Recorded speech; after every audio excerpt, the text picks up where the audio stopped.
Kylie Minogue meets Diana, Princess of Wales, in 1988. Photo, Nigel. Scot. McNeilBut. The Herald had big expectations of Minogue, even back in 1989, writing, "It might be hard for most Aussies to imagine little Charlene from Neighbours as a superstar performer. But with a new record and a new film, this 21-year-old is growing up fast." To many industry and interested observers, she's a new Madonna in the making. Madonna in the making? The once maligned performer, dubbed by this same newspaper the singing budgie, certainly went on to eclipse her critics. Kylie Minogue with Jason Donovan in Neighbours. Photo, supplied by 2015. Minogue had clocked up worldwide record sales of more than 80 million units.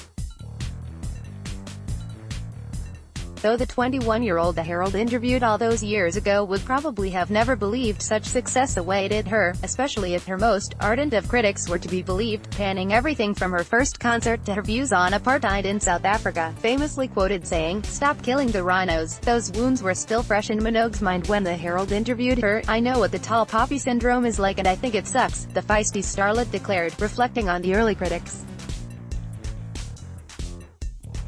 "What I should have done was said, 'Time out,' and faded into obscurity," but even by 1989, the Kylie Minogue Australia knew was disappearing. The Herald writing, "Even the Kylie look is changing, slightly older, more sophisticated, even. Heavens, sexier." Kylie Minogue dated INXS lead singer Michael Hutchence from 1989 to 1991. Photo, Mick Hudson. At 21, Minogue was eager to grow up. "I wanted a more mature image, but that wasn't just what I wear.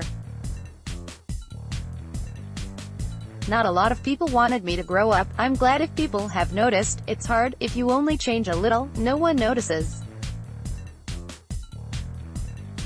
If you change too much, everyone says it's over the top." Such things no longer seem significant in Minogue's life, who tends to avoid commenting on politics, has survived breast cancer and endured several high-profile relationship breakdowns, as well as the roller coaster that is showbiz.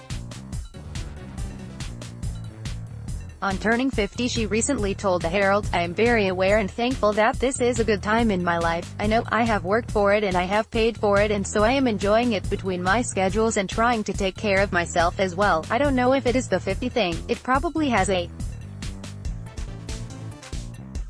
lot to do with it, but life is maybe slowing down," which sounds ridiculous because there is still so much going on, but it's happening at a slightly different pace, and a different headspace, and a different understanding. "I haven't quite figured out how to exactly express it yet, but what is apparent is that people can see it and I know it's happening.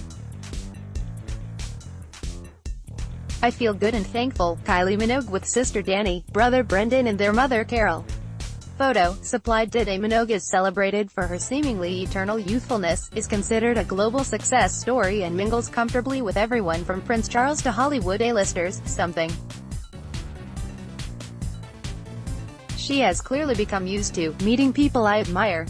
Well, I've met a lot of incredibly talented people, especially behind the scenes," she said back in 1989, "but it's too hard to talk about them without sounding like I'm name-dropping. Oh, how times have changed."